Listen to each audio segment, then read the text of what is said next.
Whether you're a locum, a new starter, or a practice manager who wouldn't mind a freebie as part of the induction of their new staff, prepare to be initiated. Before we start, we will assume that someone has helped you out with logins and things. When you load up best practice, this is the main page, and there are a lot of icons here in the top left-hand corner, but the only one that you really need to concern yourself with is the appointment book icon. When you click on the appointment book, that will show you all of the appointments that you have for today. Now, initially, when you click on this before having used best practice, this will probably be unticked and this will be ticked. It is basically showing you all of the appointments for all of the clinicians at your practice, regardless of whether they are working or not. Now, as you can see, there are a lot of empty columns here and you kind of want to get rid of that. And the best way to do that is to click on this box, hide providers without available sessions. At the moment, it is showing you all of the clinicians available at the practice. But what I personally would suggest doing is finding yourself in this little box here, clicking on yourself and then clicking on selected. This way, you are basically only seeing your appointments. If your appointment is a face-to-face appointment, then your receptionist will arrive the patient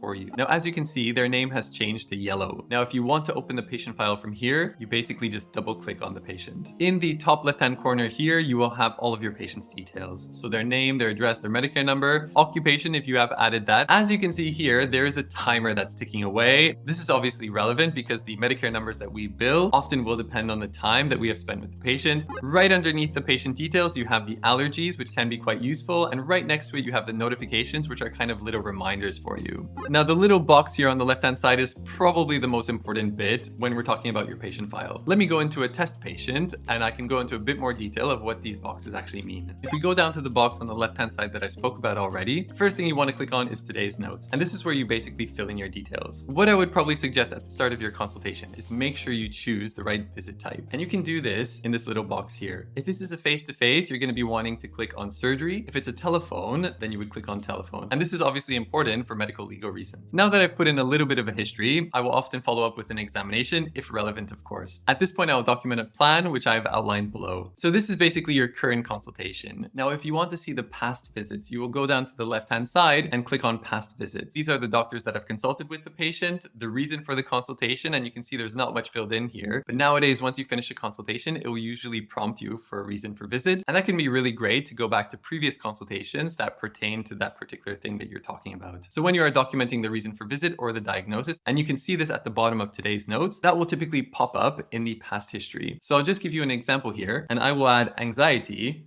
and save. As you can see, if I go into our past history into the active problems, anxiety will be here with the current date. Let's say Cherry Ripe has recently had some bloods and you want to have a look at them. You will go into the investigation reports, and this is where all the blood tests live. And this is also by and large where all of the imaging comes through. And if you want to have a quick look, you just basically double click and it will show you the results. If you want to go back to the list, you just click on back to list. If there are any letters from hospital or specialist or physios or psychologists, then they will typically appear here and usually start from the column from, so who they're from. So this is some kind of home medication review referral. Correspondence out, these are all of the letters that you have created. And I will show you how to create letters and how to create referrals. Finally, something that's really useful is the past prescriptions. This will have a list of all of the things that your patient has been prescribed in the history of your patient. Effectively, so this can go back quite far. And this is really useful if you want to re-prescribe something at the same dose. You basically just right click and re-prescribe. When we are talking about medication and we want to prescribe a medication for our patient, you go into current prescriptions and you click on add. And at this point, you basically find the prescription that you're looking for instance, sertraline, choose the dose that you want. Let's say in this instance, I want sertraline. There's often a little bit of a warning here for you. Put in your dose, once daily, click on next. You have to decide whether the prescription that you're doing fits the PBS criteria or whether it falls outside of those criteria. You have to decide whether this is a one-off prescription. And as you can see at the top here, you have quantity and the amount of repeats. If you click on one-off prescription, that number of repeats will go down to 0. If this is long-term medication, the repeats will go up to 5 or how many are allowed on the PBS. And you basically choose the reason for prescription, which is anxiety in this case,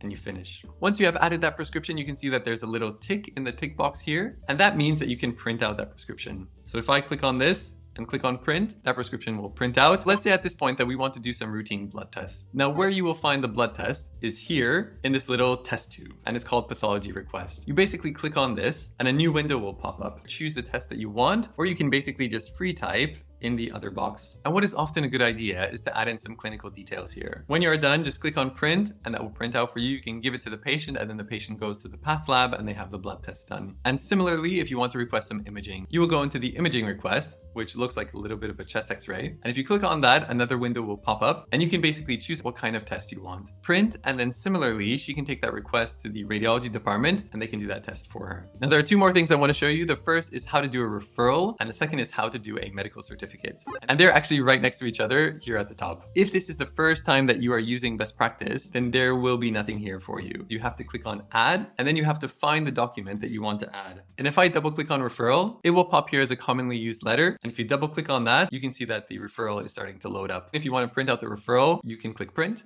And the last thing we're going to talk about are medical certificates, and they are right next to the new letter. You can choose from the drop boxes what this medical certificate pertains to. And there's one last thing I want to show you, and this is probably pretty important, is how do I charge the patient or how do I charge Medicare? And that's up here at finalize visit. Once you have finished everything, click on finalize visit, and this is where your billing box appears. So depending on how long the consultation is or how complex it was, you will basically put in the MBS number. If you want to bulk bill your patient, you will change the account type to direct bill. Now, if you are privately billing the patient, well, you will go down to the practice private fee. Once you have finished, you just go to save and close, and that's pretty much the end of your consultation. Once you have finished your consultation, you can go back to the appointment book. The patient that you have finished seeing will turn green, and that's a signal to the receptionist that they can charge this patient or charge Medicare, depending on whether you're bulk billing or privately billing. And then the next step is you just wait for the next patient to come in. Once they get arrived, they turn yellow, you double click on them, and you follow the same steps that I've just shown you.